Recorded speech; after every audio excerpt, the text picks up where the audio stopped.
I am just fascinated with pioneer women. As someone who grew up on the East Coast, the thought of the frontier paving the way with wagon trains is so fascinating to me. It seems so far away, mostly because it is far away in states and in mileage, but also the fact that, on the East Coast, we've got the Civil War and we've got the start of America.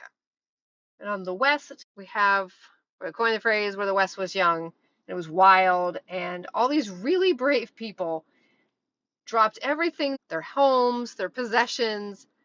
They loaded up their families in these wagon trains, pulled by oxen, and made months long journey through barren land. And oh my gosh, the adventures they had. Although most of us like to think of Little House on the Prairie. You got Laura Ingalls running through the pastures of wildflowers, and the sky is blue, and we got amazing theme music, and everyone's smiling. As great as that makes you want to think that pioneering was, these people endured some hardships.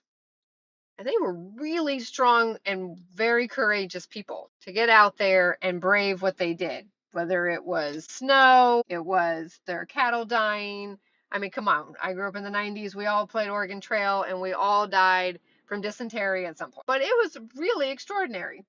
So I'm very excited that I have this great story on a lady named Mary Thompson, who was truly a pioneer woman. Hey, this is Sarah, and you're listening to another episode on Ladies First, Not Really. The story it was an article in the newspaper, and her daughter, before she died, wanted her legacy to be known. She wanted to be known as a pioneer woman, and she wanted to make sure that her mother was known for the life that she lived and her contribution to being a pioneer woman all the way to Washington State. So here's her story. Mary Thompson was born Mary Shuck, February 5th, 1845. She was born in a 2-story log cabin to a John and Nancy. The Shucks owned a farm in Iowa somewhere near Davenport.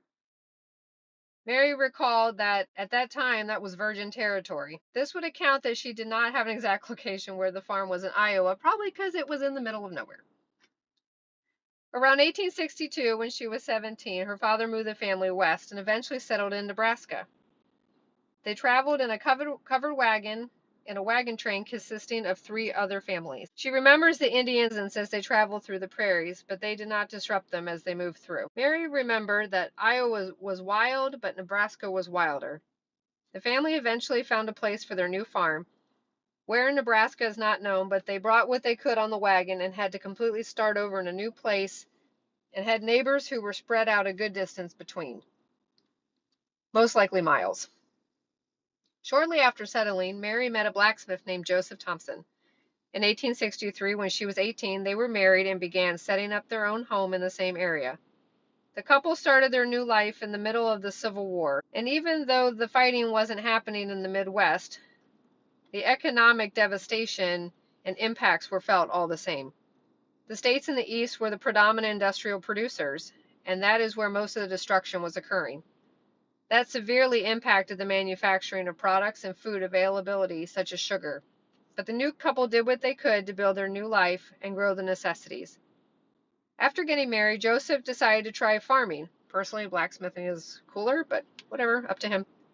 And their fruit options were limited to grapes, plums, and crab apples. After several years of farming, Joseph built a flour mill on the banks of the Nemaha River.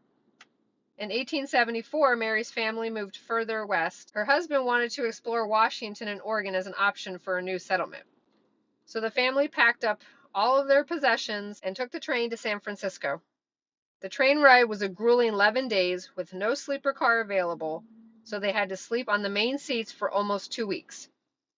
Okay, let's take a minute to appreciate that situation. You're on a train. Imagine being on Amtrak for 11 days, sitting in gen population with just the regular chairs, nothing to sleep in. You have children, who are very restless. There's no shower, probably no deodorant. That would be the most grueling trip I could ever imagine. So once they arrived in San Francisco, they took an ocean steamer, so not only an 11-day train ride, but then also an ocean steamer to Portland, Oregon. They explored the West Coast once again in a covered wagon as they pioneered for a new settlement. After leaving their home and traveling such a long distance, Mary's husband did not think either state was a good option. So they came back. Can only imagine those conversations, because what an emotional trip that must have been.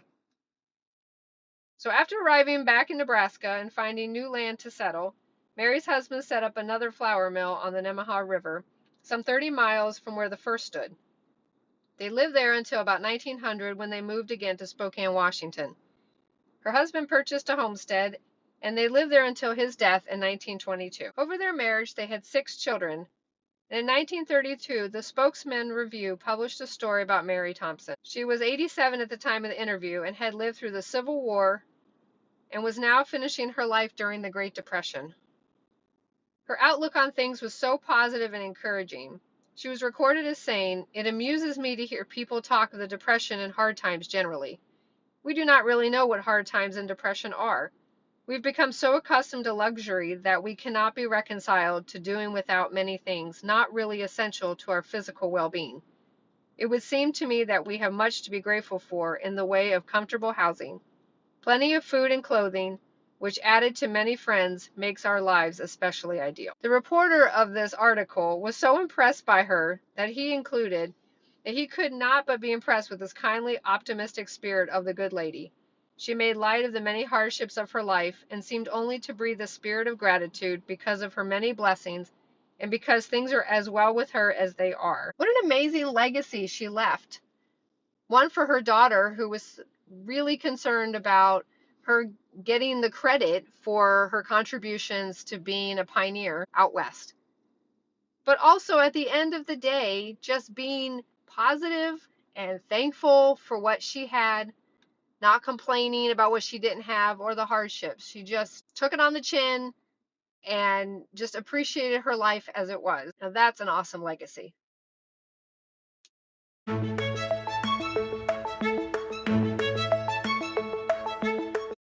For more information, visit my blog at rebelliouscorsets.com.